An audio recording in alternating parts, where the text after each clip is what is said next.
સવારે 4 વાગે પ્રશાંત કિશોરની પોલીસે અટકાયત કરતા હોબાળો, થપ્પડબાજી કર્યાનો આક્ષેપ। બિહાર પબ્લિક સર્વિસ કમિશનની 70મી પ્રિલિમ્સ પરીક્ષા રદ કરવાની માંગ સાથે ઉપવાસ પર બેઠેલા જનસુરજ પાર્ટીના સ્થાપક અને જાણીતા ચૂંટણી વ્યૂહરચનાકાર પ્રશાંત કિશોરને વહેલી સવારે 4 વાગે પટના પોલીસ દ્વારા ધરણા સ્થળ પરથી બળજબરીથી ઉપાડી લેવામાં આવ્યા હતા અને અટકાયત કરવામાં આવી હતી। જનસુરજ પાર્ટીનો આરોપ છે કે પોલીસે પ્રશાંત કિશોર સાથે બર્બરતા કરી હતી। પોલીસે તેમને થપ્પડ માર્યો હતો।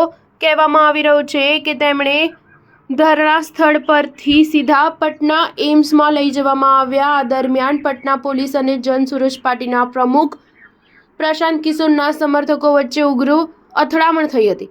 પોલીસે પ્રશાંત કિશોરને કસ્ટડીમાં લેવાનો પ્રયાસ કરતા જ સમર્થક વિદ્યાર્થીઓએ પ્રશાંત કિશોરને ઘેરી લીધો હતો। બંને પક્ષો વચ્ચે ઉગ્ર બોલાચાલી થઈ હતી, પરંતુ આખરે પોલીસે પ્રશાંત કિશોરને કસ્ટડીમાં લઈ લીધા હતા। વિદ્યાર્થીઓ અને પોલીસ દળ વચ્ચેની આ અથડામણનો વિડીયો સોશિયલ મીડિયા પર વાયરલ થયો છે। દરમિયાન પોલીસે ગાંધી મેદાનની બહાર આવતા વાહનોનું ચેકિંગ શરૂ કર્યું છે। તમને જણાવી દઈએ કે પ્રશાંત કિશોર બીપીએસસીની 70મી પ્રિલિમિનરી પરીક્ષા રદ કરવાની માંગ માટે પટનાના ગાંધી મેદાનમાં ગાંધી પ્રતિમા નીચે આમરણ ઉપવાસ કરી રહ્યા હતા। સવારે 4 વાગે મોટી સંખ્યામાં પોલીસ આવીને પ્રશાંત કિશોરને લઈ ગઈ હતી। જનસુરજના લોકોનો આરોપ છે કે આ દરમિયાન પોલીસે પીકેને થપ્પડ પણ માર્યો હતો। કહેવામાં આવી રહ્યું છે કે પોલીસ પ્રશાંત કિશોરને પટના એમ્સમાં લઈ ગઈ છે, જ્યાં તેમનું હેલ્થ ચેકઅપ કરવામાં આવી રહ્યું છે। સ્ટાર ન્યૂઝ 7 હંમેશા સચ્ચાઈની સાથે।